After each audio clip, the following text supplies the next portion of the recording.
দুপুর ১টার একটু পর রাজধানীর উত্তরা তখনও স্বাভাবিক ছন্দে চলছিল, কিন্তু হঠাৎ দিয়াবাড়ি এলাকায় বিকট শব্দে কেঁপে উঠল চারপাশ। মাইলস্টোন স্কুল অ্যান্ড কলেজের হায়দার আলী ভবনের উপর আছড়ে পড়ল বাংলাদেশ বিমান বাহিনীর একটি যুদ্ধ বিমান। মুহূর্তেই পুরো ভবনটিতে ছড়িয়ে পড়ে আগুন, ধোঁয়া আর মৃত্যু।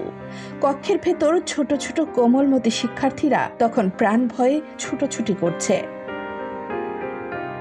সেই ভয়ঙ্কর মুহূর্তে অনেকেই হয়তো জীবন বাঁচাতে দৌড়েছিলেন, কিন্তু একজন শিক্ষিকা ছিলেন যিনি পালাননি, থেমে গিয়েছিলেন অন্যদের জীবন বাঁচাতে। তিনি মাহেরিন চৌধুরী, স্কুলটির একটি শাখার কোঅর্ডিনেটর। আগুনের লেলিহান শিখার মাঝখানে দাঁড়িয়ে তিনি চেষ্টা করছিলেন তার শিক্ষার্থীদের বের করে আনতে। নিজের জীবন দিয়ে যেন অনেক মায়ের কোল রক্ষা করে গেলেন তিনি। প্রত্যক্ষদর্শীরা জানিয়েছেন, মাহেরিন চাইলে আগেই বেরিয়ে যেতে পারতেন, কিন্তু তিনি তা করেননি। শিক্ষার্থীদের বের করার চেষ্টায় সময় ক্ষেপণ হয় তার। সেই সময়েই ধোঁয়া ও আগুনে আক্রান্ত হন তিনি। তার ভাই মুনাফ মুজিব চৌধুরী বলছিলেন, ওনার মানসিক জোর ছিল অদ্ভুত রকমের। বার্ন ইউনিটে পৌঁছেও আমরা তাকে জীবিত পেয়েছিলাম, কথা বলছিলেন, কিন্তু অবস্থাটা খুবই খারাপ ছিল। পরে চিকিৎসকেরা জানান তার শ্বাসনালী পুরোপুরি পুড়ে গিয়েছে। চিকিৎসকরা জানান মাহেরিনের শরীরের প্রায় ১০০% দগ্ধ হয়েছিল।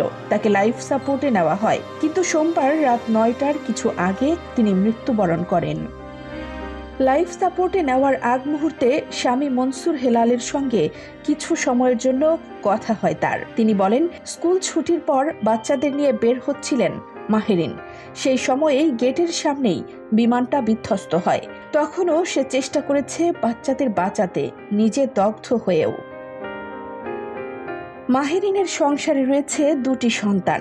একজন নবম শ্রেণীতে পড়ছে, বয়স ১৪। অন্যজন ও লেভেলের শিক্ষার্থী, বয়স ১৫ বা ১৬। স্কুলগামী সেই দুই শিশুর জীবন থেকে মাত্র এক ঝলকেই হারিয়ে গেল তাদের সবচেয়ে বড় আশ্রয়, তাদের মা।